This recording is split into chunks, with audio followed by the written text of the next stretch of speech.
Hi guys. तो आज हम एचएस फर्स्ट ईयर के जो फर्स्ट चैप्टर है मैथमेटिक्स के सेट उसकी क्लास लेने की हम सोच रहे थे। तो उसके क्लास स्टार्ट करने से पहले मैं आप लोगों को कुछ रिकॉल करा देता हूँ, क्योंकि सेट जो है आप लोग क्लास 8 में भी पहले मिल चुके हैं। तो उसी के कुछ टर्म्स थे, उसी के कुछ साइंस थे जो आप लोग शायद भूल गए होंगे या फिर याद होगा, तो भी मैं आपको फिर से रिकॉल करा देता हूँ। तो हम अगर सेट को इंट्रोड्यूस करें तो हम ये कह सकते हैं कि एक सेट जो है वो एक well defined collection of objects है या फिर एलिमेंट्स है या फिर मेंबर्स है। तो ऑब्जेक्ट की डेफिनेशन में हम ये बताएंगे कि मान लीजिए हमारे पास कुछ चीज़ें हैं जो लिविंग भी हो सकती है या फिर नॉन लिविंग भी हो सकते हैं। जैसे कि हम एक इंसान मान लीजिए, एक बुक मान लीजिए, एक मार्कर मान लीजिए, बोर्ड या फिर लाइट बल्ब बोर्ड कुछ भी हो सकता है, पेंसिल पेन, हर एक चीज़ एक एक ऑब्जेक्ट माना जा सकता है। तो उसी तरह के हर एक ऑब्जेक्ट को अगर वो वेल डिफाइंड हो, मतलब हमने जो आपको डेफिनेशन दिया है उससे अगर आप समझ पाए हैं कि मैं किसकी बात कर रहा हूँ, तो उसे वेल डिफाइंड कहते हैं। और उसी वेल डिफाइंड ऑब्जेक्ट की कलेक्शंस को हम सेट कह देते हैं। यानी कि मैं ऐसे बोल रहा हूँ कि मान लीजिए आपने क्या करा, मैंने आपको बोला कि आप एक घर में जाओ और उसमें कितने पर्सन्स है या फिर पीपल्स है, आपको क्या करो, उनको काउंट करो। तो आप जाके उनको नेमिंग से अगर काउंट करेंगे तो आप बोलेंगे हमने घर पे जाके एक राम को देखा, एक रहीम को देखा, एक अली को देखा, एक रहमान को देखा। ऐसे करके 4-5 आप नाम ले लेंगे। तो आपका कुछ मोटिव रहेगा, उस मोटिव को हम क्या करेंगे, सेट का नाम दे देंगे। मान लीजिए आपने सेंसस करने के लिए सोचा, तो हम इसे नाम दे देंगे कि हमारे जो सेट का रीजन है वो है कुछ सेंसस करके, एस नाम से हम डिफाइन कर देते हैं। तो और सेंसस के लिए हमने जब घर में गया तो हमें कुछ इंसान दिखे, पीपल्स दिखे, तो हमने क्या करा, उन पीपल को काउंट करा नेमिंग के हिसाब से। तो वो सारे नाम जो है वो हम ऐसे लिख देंगे कि उस घर में जाके हमें क्या दिखा, एक राम दिखा, एक रहीम दिखा, एक अली दिखा, और ऐसे करके कुछ 4-5 जो है इंसान थे वहाँ पे। तो ऐसे जो डिफाइंड कलेक्शन ऑफ ऑब्जेक्ट है, डिफाइंड कलेक्शन ऑफ एलिमेंट्स है या फिर डिफाइंड कलेक्शन ऑफ मेंबर्स है, उसी को हम क्या कहते हैं, सेट कह देते हैं। और सेट के रिप्रेजेंटेशन जो होता है, मैं आपको बता दूं, सेट के रिप्रेजेंटेशंस में उनके अंदर जो जो चीज़ें रहेगा उनको हम 3 नाम से बुला सकते हैं, मेंबर्स, एलिमेंट्स और ऑब्जेक्ट। मोस्टली हम एलिमेंट कह के ही पुकारेंगे, आप ऑब्जेक्ट और मेंबर्स भी कह सकते हैं। उसका जो सेकेंड पॉइंट है रिप्रेजेंटेशन का, वो हम हमेशा याद रखिएगा, हर एक सेट की रिप्रेजेंट करने के लिए जो नाम हम देंगे वो हमेशा कैपिटल लेटर में होना चाहिए। जैसे हमने ये जो सेट लिखा था वो सेंसस मान के लिखा, इसी वजह से इसको हम एस नाम से जो है डिफाइन किया था। तो वही हर एक सेट के जो नेमिंग रहेगा वो हमेशा कैपिटल लेटर में रहेगा, और उसके अंदर जो जो हमारे एलिमेंट्स रहेंगे वो हमेशा स्मॉल लेटर में रहेंगे। मान लीजिए हमने क्या कहा कि आप एक काम करो, एक सेट लिखो, उस सेट का नाम मैंने ए दे दिया। मतलब मैंने कहा कि उस सेट में हमारे जितने भी अल्फ़ाबेट्स में जितने भावेल्स हैं उन भावेल्स को लिखो। तो हमने अल्फ़ाबेट्स के लिए भी ए दिया था। आप क्या करते हो, हमने भावेल्स पिक करा तो हम क्या कर सकते हैं, उसको हम बी कह के भी डिफाइन कर सकते हैं। और बी जो है हमने क्या करा, कैपिटल दिया, क्योंकि हर एक सेट की रिप्रेजेंटेशन में उसका जो नेमिंग है वो हमेशा क्या करेगा, कैपिटल लेटर में होगा। और उसके अंदर जो एलिमेंट्स आएगा, जितने भावेल्स हमें पता है वो भावेल्स क्या है, ए ई आई ओ यू, ये हो जाएगा अंदर का जो एलिमेंट्स है। और उसको रिप्रेजेंट हमेशा कर्ली ब्रैकेट के अंदर करना होता है, लाइक दिस। अब जितने भी सेट्स लिखेंगे हमेशा क्या करेंगे, कर्ली ब्रैकेट के अंदर लिखना होता है। इन सब से आप क्लास 8 में मिल चुके हैं कैसे रिप्रेजेंट करा जाता है, फिर भी मैं थोड़ा बहुत जो है बता दे रहा हूँ। तो ठीक ऐसे ही हमारे जो सेट है उसकी नेमिंग में हमेशा रिप्रेजेंटेशन हम कैपिटल लेटर में करेंगे और अंदर के जो एलिमेंट्स है वो हमेशा स्मॉल लेटर में ही होंगे। ठीक है, तो ये हमारा रिप्रेजेंटेशन हो जाएगा। और उसी रिप्रेजेंटेशन को हम दो तरीके से कर सकते हैं, यानी कि हमारे पास दो मेथड्स रहते हैं रिप्रेजेंटेशंस की, और उन मेथड को मैं आपको बता देता हूँ।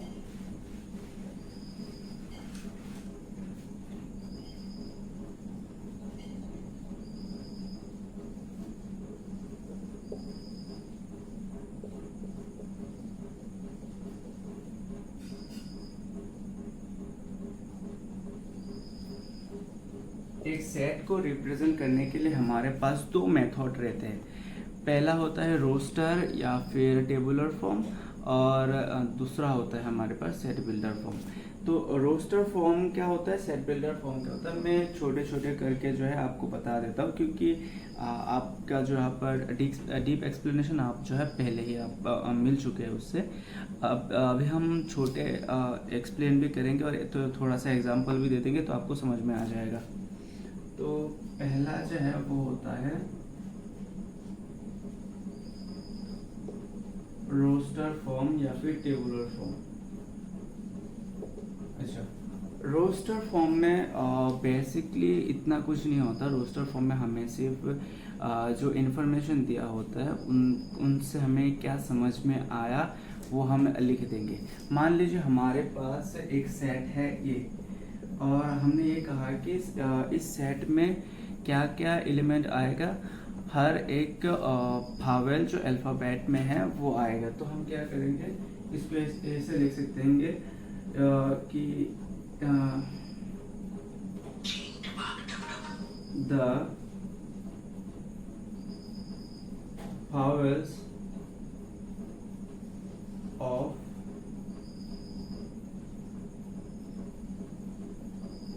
alphabets। The vowels of alphabets हम ऐसे कह सकते हैं कि हमारे पास एक सेट है ए, और ए में क्या क्या एलिमेंट्स आएंगे या फिर क्या क्या मेंबर्स आएंगे या फिर क्या क्या ऑब्जेक्ट्स आएंगे, हर एक भावेल जो अल्फ़ाबेट में है। तो अल्फ़ाबेट में भावेल का मतलब हमारे पास 5 एलिमेंट्स ही रहेंगे, ए, ई, आई, ओ एंड यू। इसी तरह की इंफॉर्मेशन को या फिर ऐसे हम डायरेक्ट अगर लिख ले तो इसे कहते हैं रोस्टर फॉर्म या फिर टेबुलर फॉर्म कहते हैं।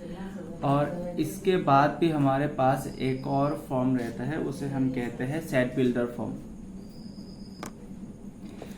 अच्छा, तो हमारे पास जो दूसरा सेट है मतलब रिप्रेजेंट करने के जो मेथड्स है, सेकंड मेथड है हमारे पास सेट बिल्डर फॉर्म। तो सेट बिल्डर फॉर्म जो है एक ऐसी तरह की टेक्निक है जहाँ हमारे समाज में कुछ लोग नहीं होते जो खुद को इंटेलिजेंट बताने के लिए कि मैं इतना इंटेलिजेंट हूँ, इतना जीनियस हूँ, बताने के लिए छोटी छोटी बात को बहुत घुमा फिरा के बताते हैं। सेट बिल्डर फॉर्म कुछ ऐसा ही है कि हमें क्या करेंगे, हमें पहले तो सेट का नेमिंग देना पड़ता है। हमने सेट का नाम दे दिया ए। तो मान लीजिए हमारे ए एक सेट है जिसमें हमें पहले से पता है कि उसमें ए, ई, आई, ओ, यू है, मतलब भावेल्स है। तो उस भावेल को हम कैसे डिफाइन करेंगे, अभी हमने देखा कि ऐसे कह सकते हैं कि एक्स जो एक सेट है उसमें एलिमेंट क्या है, द भावेल्स, कि जो अल्फ़ाबेट्स में कितने भावेल्स है। लेकिन सेट बिल्डर फॉर्म में हम ऐसे नहीं लिखेंगे, हम कुछ टेढ़े करके लिखेंगे। हमारे जो ए सेट है उसमें जो एलिमेंट है वो है एक्स। इसके अंदर ए जो सेट है उसका एलिमेंट का क्या है, एक्स। और एक्स जो है एक बावेल है। तो ऐसे हम लिखेंगे टेढ़ा करके, मतलब प्रोसेस जो है थोड़ा मतलब क्रिटिकल टाइप बताते हैं जो हमारे समाज में होते हैं ना, वैसे करके। तो इधर आप देखिए हमें क्या कहा गया कि ये एक सेट है और इसमें एलिमेंट क्या है, एक्स, और एक्स एक भावेल है। तो यहाँ पर अगर हमें क्या कहा जाए कि x जो है एक भावेल है, तो भावेल का पॉसिबिलिटी क्या क्या हो सकते हैं कि अगर भावेल है तो आ, हो सकते हैं ए है या फिर ई हो या आई ओ यू, इन पांचों में से हो सकता है, इससे ज़्यादा तो नहीं हो सकता या फिर इससे बाहर भी नहीं हो सकता। तो इसके x के अंदर क्या क्या आ सकता है, इसके x के अंदर आ जाएगा हमारा ए ई आई ओ एंड यू। तो इसी चीज़ को जो वो लोग सीधा सीधा भी लिख सकते हैं, वो ऐसे नहीं लिखेंगे, वो क्या करेंगे, ऐसे क्रिटिकल करके हमें बताएंगे हमारे दिमाग को बस गुमराह करने के लिए। तो इसी दो मेथड रहते हैं हमारे पास सेट को रिप्रेजेंट करने के लिए, ठीक है। अच्छा, अभी हम जो है सेट की कुछ प्रॉपर्टीज़ में एंटर करेंगे कि एक सेट में क्या क्या हो सकता है, उसके जो साइंस रहेंगे वो क्या किस साइंस क्या डिफाइन करेंगे, किससे क्या होता है, वो कुछ हम जान लेंगे। तो उसमें पहले हम जानेंगे बिलोंग्स टू क्या होता है। तो मान लीजिए हमारे पास एक सेट है ए और उसमें कुछ एलिमेंट्स है 1 2 3 4 ऐसे करके 10 तक हमारे पास एलिमेंट्स है। मान लीजिए नेचुरल नंबर्स है 10 तक। तो हम क्या कह सकते हैं कि यहाँ पर जो एलिमेंट्स है 1 है 2 है 3 है 4 है, तो ये कह सकते हैं कि यहाँ पर जो 1 है वो ए नाम के सेट से बिलोंग करता है, मतलब ए नाम के सेट के अंदर आ जाएगा। 2 जो है वो भी ए नाम के सेट के अंदर आ जाएगा। 3 जो है वो भी ए नाम के सेट के अंदर आ जाएगा। तो इसी को हम बताने के लिए हमारे पास एक साइन रहता है। हम क्या करते हैं, कह सकते हैं कि यहाँ पर जो 1 है वो ए से बिलोंग करता है, ऐसे 1 इज बिलोंग्स टू ए। इसी को हम ऐसे भी लिख सकते हैं 1 एप्सिलॉन ए, और इसी एप्सिलॉन को कहते हैं बिलोंग्स टू।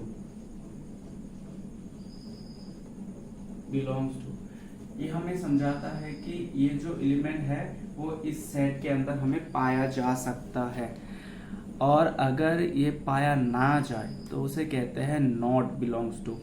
आप यहाँ पर देख सकते हैं कि ए सेट के अंदर हमें 1 से लेकर 10 तक है, तो हम ये कह सकते हैं यहाँ पर 11 जो है वो नॉट बिलोंग्स टू ए नाम की सेट के अंदर जो है 11 बिलोंग नहीं करता। तो इसी चीज को हम ऐसे लिख सकते हैं 11 is not belongs to A. Belong को लिख के आप ऐसे सीधा काट दीजिए वर्टिकली, तो ये हो जाएगा नॉट बिलोंग्स टू,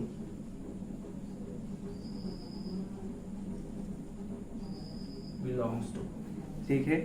तो ये एक साइन है जो हमें समझाता है कि कौन किससे बिलोंग करता है या फिर नहीं करता है। अच्छा, तो अगर मैं सबसेट की बात करूं तो सबसेट मतलब एक बड़ा सा सेट से निकाला हुआ छोटा छोटा सेट्स।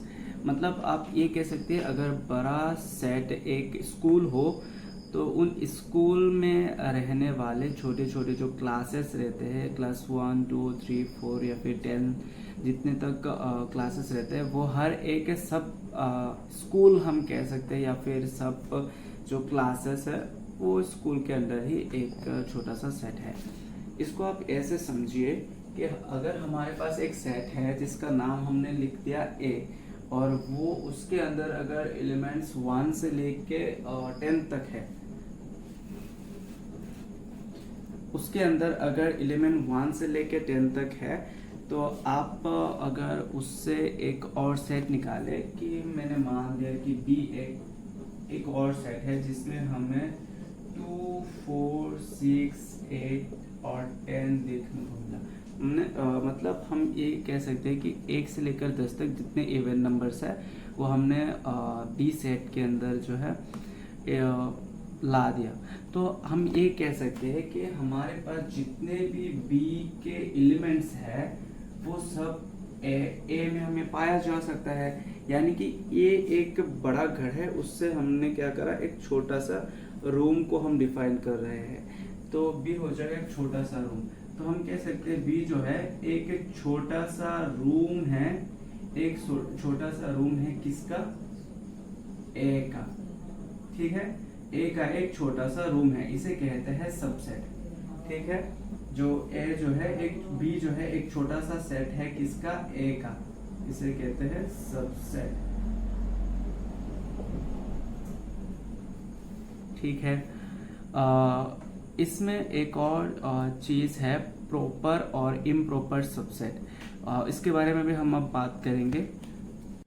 अच्छा, तो अगर हम सबसेट के जो दो स्टेजेस है उसकी बात करें, यानी कि प्रॉपर सबसेट और इम्प्रॉपर सबसेट की अगर हम बात करें, तो उसमें प्रॉपर सबसेट में वो एलिमेंट्स आ जाएंगे या फिर वो सेट आएंगे जिसमें हम क्या करते हैं कि एक एग्जांपल के ज़रिए मैं आपको बता देता हूँ कि ए एक सेट है जिसमें एलिमेंट है 1 से 10 तक, और बी एक सेट है जिसमें इवन नंबर्स है। और अगर हमारे पास जितने भी सेट्स हो, मतलब बी में जितने सेट्स हो वो सारे बिलोंग करे, सेट के जो एलिमेंट्स है वो सारे बिलोंग करे ए से, और इक्वल भी सेट ना हो। इक्वल सेट मतलब बी में जितने एलिमेंट्स है वो सारे ए में पाए ना जाए। तो मैं ये कह रहा हूँ कि यहाँ पर आपको ए और बी दोनों देखने को मिल रहा है कि अगर मैं ये कहूँ कि बी जो है वो एक सबसेट है ए की, लेकिन बी के सारे एलिमेंट ए के बराबर नहीं है। अगर बराबर ना हो तो हम कह सकते हैं कि बी जो है वो एक प्रॉपर सबसेट है ए की। इसमें आप एक बात ध्यान रखिएगा, ये जो साइन है वो एक सबसेट की है, जो इससे ऐसे साइन के नीचे एक ऐसे भी रहती है, बट जो प्रॉपर सबसेट है उसके नीचे कुछ नहीं रहता। ये हमें समझाता है कि यहाँ पर जो सेट है वो सबसेट तो है, लेकिन सारे एलिमेंट वहाँ पाए नहीं जाते, मतलब बी के सारे एलिमेंट ए में हमें नहीं पाए जाएंगे। लेकिन इम्प्रॉपर में क्या होगा कि ये एक सबसेट होगा, लेकिन इसके जो सारे एलिमेंट है वो ऊपर हमें पाए जाएंगे। यानी कि मान लीजिए बी एक सी एक और एलिमेंट है जो जिसमें हम कह सकते हैं 1 से लेकर 10 तक फिर से हमें पाए गए हैं। तो यहाँ पर हम कह सकते हैं कि सी जो है एक सबसेट है ए की, और सी जो है वो इक्वल है ए की। इसी वजह से हमारे जो सी है वो एक सबसेट तो है लेकिन प्रॉपर सबसेट नहीं है ए के लिए। ऐसे आप समझ सकते हैं जो प्रॉपर सबसेट या फिर इम्प्रॉपर सबसेट के बारे में। तो यहाँ पर एक और चीज़ जो आपको अगर कन्फ्यूजन रह गया हो, जो इक्वल सबसेट के बारे में अगर हमने कुछ कहा है, इक्वल सबसेट का मतलब दोनों सेट में सेम तरह के अगर एलिमेंट्स पाए जाए। मान लीजिए एक में हमें 1 से लेकर 10 तक अगर पाए जाए तो दूसरे में भी 1 से लेकर 10 तक ही पाए जाएंगे, तो इसे कहेंगे कि दोनों सेट जो है वो बराबर है, और इसी वजह से जो है दोनों सेट को हम इक्वल कहेंगे। अगर ना हो तो नॉट इक्वल हमें कहेंगे। तो प्रॉपर सेट में क्या रहेगा, वो सबसेट तो होगा लेकिन दोनों इक्वल नहीं है, तो इसको हम प्रॉपर सबसेट कह देंगे। और अगर इक्वल मिल जाए तो वो इम्प्रॉपर हो जाएंगे। तो इसको हम इम्प्रॉपर की साइन बताते हैं और इसको हम प्रॉपर के साइन बताते हैं। तो इन सारे साइन की एक मैंने चार्ट बनाया है जिसको मैं वीडियो में अटैच कर दूंगा। आप इसको स्क्रीनशॉट लेके राइट डाउन भी कर सकते हैं, और बाकी जितने भी हमें फॉर्मूलाज मिलेंगे हम पिन अप कर देंगे वीडियो के साथ। और क्लास में बने रहिएगा, हम ऐसे ही जो है कंटिन्यू करेंगे। कल शायद इस चैप्टर के जो फर्स्ट एक्सरसाइज है वो करेंगे और दूसरे एक्सरसाइज भी कराएंगे प्रॉपर इन्फॉर्मेशन के साथ, जितने भी आपको देना होगा। Thank you. तो वीडियो को ज़रूर देखिएगा। अगर कुछ डाउट्स या फिर कुछ प्रॉब्लम्स आए तो आप कमेंट के ज़रिए भी बता सकते हैं। Thank you.